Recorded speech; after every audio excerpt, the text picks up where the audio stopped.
In World War II, over 90% of Nazi Germany's armies and weapons crossed Europe by rail, on engines engineered not just for power, but for conquest.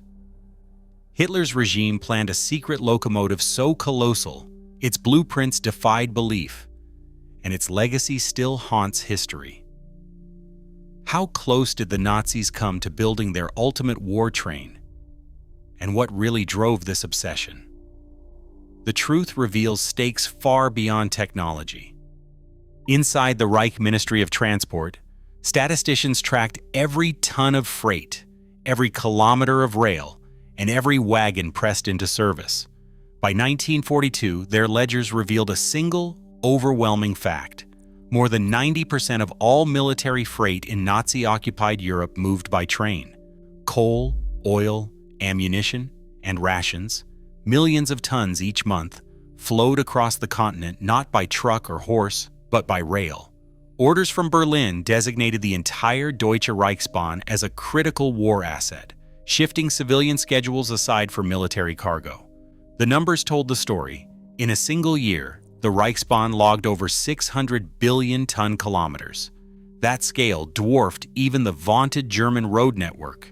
Rail lines became the arteries of the regime, stretching from the factories of the Ruhr to the front lines outside Stalingrad. Trains were not just transport. They were the backbone of every offensive, every occupation, every plan for expansion. The demand on the system was relentless. Wartime directives classified locomotive production as a top priority, with factory output measured against strict quotas. As the war intensified, the pressure mounted. Every delay, every shortage, every lost freight car threatened the movement of entire armies. For the planners and engineers, the challenge was clear. Only by maintaining and expanding this rail juggernaut could the Reich hope to sustain its ambitions. The sheer volume of wartime logistics would soon force a radical rethink of locomotive design, pushing German engineering into new territory. Inside the Reich Ministry of Transport, the machinery of control ran on paper as much as on steel.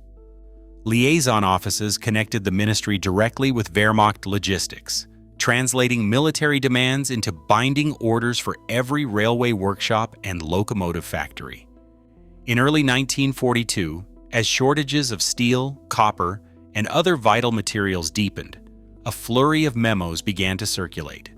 One directive, stamped RVM/OKW52/1942, bore the signatures of Julius Dorpmüller, General Karl Wilhelm Specht, and Albert Speer. It stripped away any illusion of peacetime engineering. Every new locomotive, the memo declared, must be built with standardized parts, minimal technical complexity, and as little non-ferrous metal as possible. The expected service life, just 5 years. Monthly resource quotas landed on the desks of manufacturers like Borsig and Henschel, dictating exactly how much steel or copper they could use.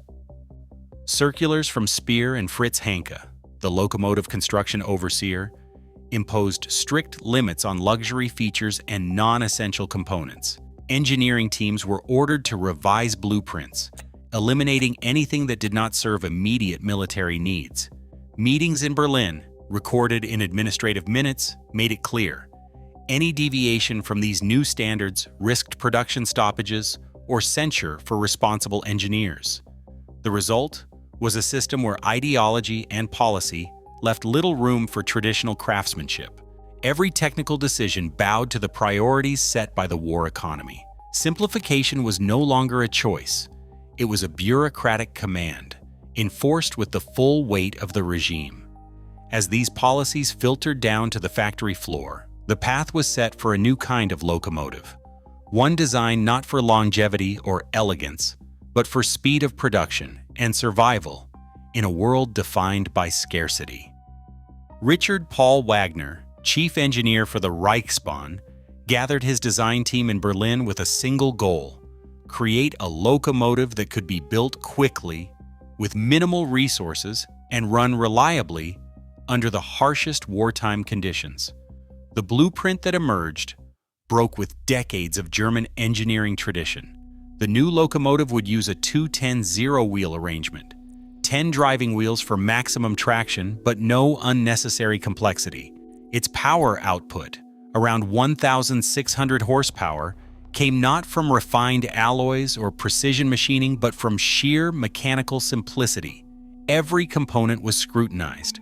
Brass and copper vanished, replaced by basic steel. Parts were standardized so they could be swapped between engines without modification. Wagner's team set a target lifespan of just 5 years, a stark admission that these machines were built for a war with no guarantee of tomorrow. The design documents, stamped and filed in the Reich Ministry, laid out a roadmap for mass production. A locomotive stripped to its essentials, ready to roll off the assembly line and straight onto the front lines. Assembly lines in 17 factories across Germany and occupied Europe shifted into overdrive. From Kassel to Vienna, from Plzen, Plzen, to Elblong, plant managers received quotas that left no margin for delay. Every week, new Class 52 locomotives rolled out under relentless scrutiny. Production records show more than 6,700 units completed. Between 1942 and 1945, a figure unmatched by any other German steam engine. Each plant, whether Henschel in Kassel or Borsig in Berlin, worked from the same standardized blueprints, stamping out engines as quickly as materials arrived. Serial numbers were logged in factory registers, tracking a river of locomotives destined for the Eastern Front and beyond. Wartime deployment logs revealed these engines spread across every occupied territory, hauling supply trains, troop transports, and later forced labor convoys. The scale was industrial in every sense. Locomotives delivered straight from final inspection to rail yards already crowded with new arrivals. The Class 52 became a familiar sight from the forests of Poland to the steppes outside Stalingrad, a product of coordinated effort and unyielding pressure from above. Railways, once the arteries of supply, took on a new role as rolling strongholds.